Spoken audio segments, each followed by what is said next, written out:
México ha representado en las últimas décadas uno de los lugares estratégicos más importantes del continente en el tráfico de drogas por su frontera con los Estados Unidos, su principal consumidor. En contra de lo que se piensa, la narcoeconomía ha avanzado en forma espectacular, diversificando sus negocios con sofisticados métodos de lavado de dinero y con mecanismos financieros tan eficaces que han burlado los controles fiscales del Estado sin importarle la geometría política de los partidos gobernantes. Los cárteles de la droga han utilizado sectores privados y públicos para consolidar sus jugosos negocios, aumentando con ello su poder por el dinero que tienen y las armas poderosas con las que enfrentan a cualquier autoridad gubernamental. Las recientes matanzas en Guerrero y Michoacán, donde fueron emboscados policías estatales, son prueba de ello, y eso debe preocupar no solo al gobierno federal, sino a los gobiernos estatales y municipales de cualquier signo político. En los 4 puntos cardinales de México, miles de familias sufren inenarrables formas de violencia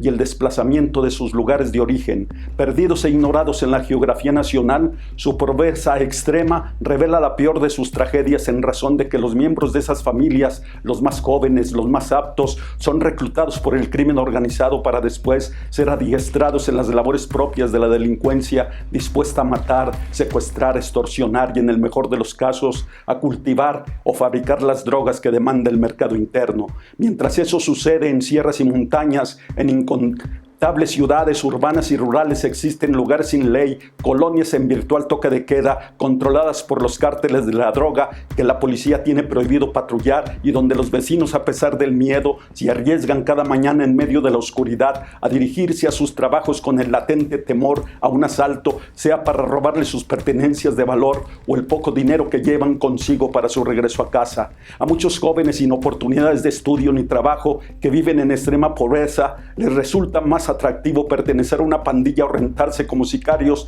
en lugar de practicar algún deporte, estudiar o aprender algún oficio. La escuela y la fábrica o el campo deportivo no son parte del entorno en el que viven, abandonados a su propia vulnerabilidad. En singulares puntos de encuentro, donde en medio de la inmundicia aparece el cristal, la letal metanfetamina, la droga que nació para los pobres, que no respeta religión, clase social, edad o género. En México no existen datos cualitativos y cuantitativos exactos y confiables de los consumidores de droga altamente adictivas. Se multiplican los anexos para medio tratar a los adictos que llegan al borde de la locura por falta de droga. E innumerables familias sufren en carne propia la angustia de internar a sus hijos en esos centros de rehabilitación que en la mayoría de los casos son inaccesibles para los más pobres entre los pobres. Más allá del nombre de las sustancias adictivas más peligrosas, más letales conocidas por la ciencia, las drogas son mercancías que esclavizan y matan a sus consumidores. Las líneas que marcan el inicio de la violencia y el irreversible daño a la salud mental de la población que las consume son tan difusas que los crímenes ligados al narcotráfico resultan cada vez más violentos, donde no basta con matar, hay que decapitar, arrancar la piel, amputar los brazos, quemarlos vivos, rociarles ácido, sacarles los ojos para después difundir las imágenes en las redes sociales como un grotesco espectáculo, con el grave peligro de que la sociedad pierda su capacidad de indignación. En esa explosión de violencia estructural se revela el absoluto fracaso de muchos gobiernos estatales y municipales para enfrentar este fenómeno tan complejo que no debe reducirse a un asunto meramente policíaco o de seguridad pública. Uno de los principales dilemas respecto al narcotráfico es que, pese a las políticas públicas para combatirlo, su economía sigue tan vigente e influyente que la delincuencia organizada se ha infiltrado en instituciones públicas y privadas para corromper todo lo que toca. No obstante, la dimensión de ese problema, para decirlo con Carlos Marx, radica en las furias del interés privado,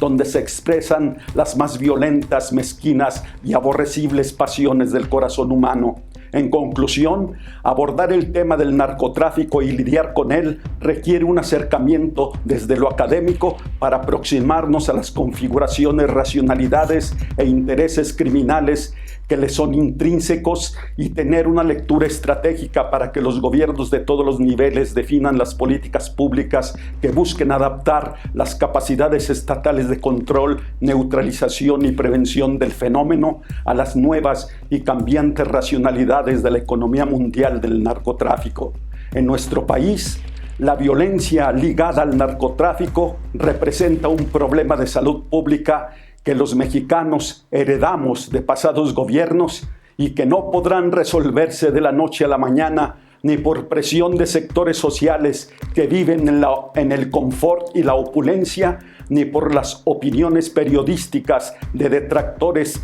gratuitos al gobierno de Andrés Manuel López Obrador. Sabemos que el narcotráfico, narcotransporte, narcocorridos, narconovelas, narcomenudeo, narcopolíticos, narcopolicías, narcomilitares, narcocultura, narcoestado son solo algunos neologismos que han servido para describir las relaciones vinculadas a la narcoeconomía. Esta es tan solo una estampa de la realidad que se vive en México y una realidad que se configuró hace más de medio siglo. La corrupción y el dinero sucio que circula en nuestras ciudades, producto del narcotráfico, ha tenido efectos devastadores sobre el comportamiento de gobiernos estatales y municipales, situación que ha fracturado la vida institucional de México. El gobierno de López Obrador no caerá en la tentación de sustentar la seguridad pública en la fuerza para enfrentar la violencia con más violencia. Ni ajusticiamientos, ni masacres, ni estados de sitio, ni toques de queda. Lograr la paz es tarea de todos. Nadie quiere la paz de los sepulcros. Se quiere la paz con justicia, la paz con dignidad, iluminada con el ejemplo de Mahatma Gandhi, que le enseñó al mundo, que nos enseñó a todos nosotros que no hay camino para la paz, porque la paz es el camino.